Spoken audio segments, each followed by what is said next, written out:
plates full of eggs and pancakes before the insult sunk in. You are it, period. The only other single ladies in town are gay, widowed seniors, or socially unfit for a soiree, like me. Audrey served the breakfast plates like she was dealing from a deck of playing cards, smoothly and precisely.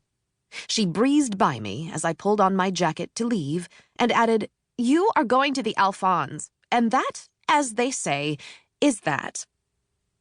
I laughed, knowing that there was no way that I would go. In fact, I had the RSVP in my bag and was planning to check the I can't attend box and stick it in the mail this morning on my way to work.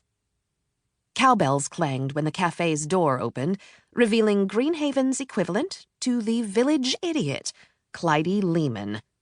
Glad to avoid the usual nonsensical conversation with him by excusing myself and leaving, I made my way through the door, which Clyde held open with more flourish than was necessary.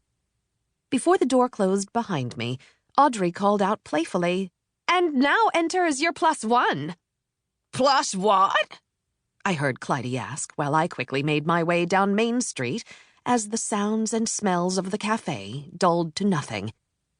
I always enjoyed the light banter I shared with Audrey, as well as her insights into the community that had fostered her in the absence of nurturing biological parents. That same community, which was so different from that of low-income, migrant, and immigrant Miami from where I had come, was beginning to feel like home, I thought, as I walked briskly along Greenhaven's Main Street toward my apartment perched on Burnt Hill. Well, this somewhat native Floridian had survived her first Maine winter. Not exactly my first, but the only one that I had any recollection of.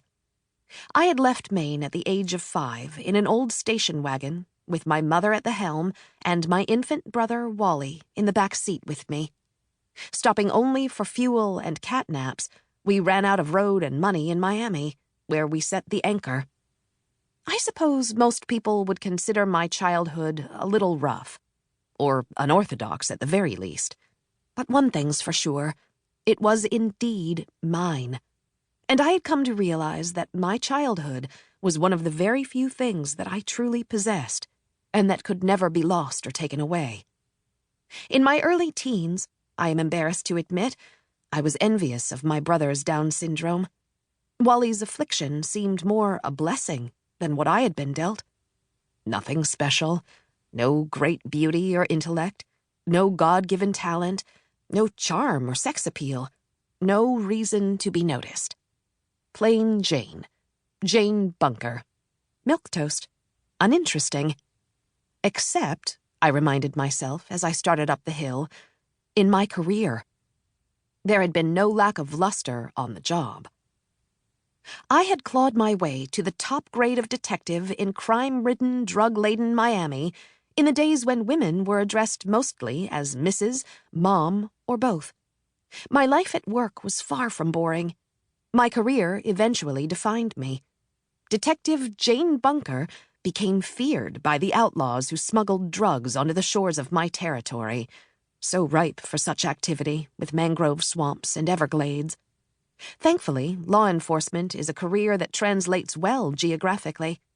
Cops are needed everywhere. It hadn't taken long for my initial Down East gig of insurance investigator to cede way to the growing duties at the sheriff's office of Hancock County, where I had been named deputy. Since my arrival in Greenhaven, I had waged what amounted to a single-handed war on drugs in Down East Maine, and had won many battles, the numbers of which were on a frighteningly steep rise.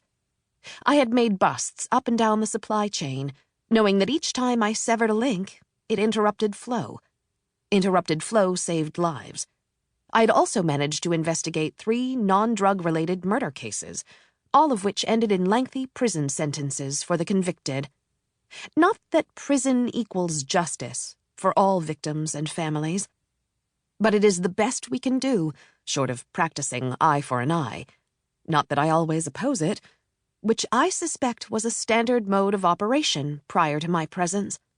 The fabric of remote, coastal, small-town Maine is lumpy, with so much having been swept under the rug through the years. My apartment, which I now approached,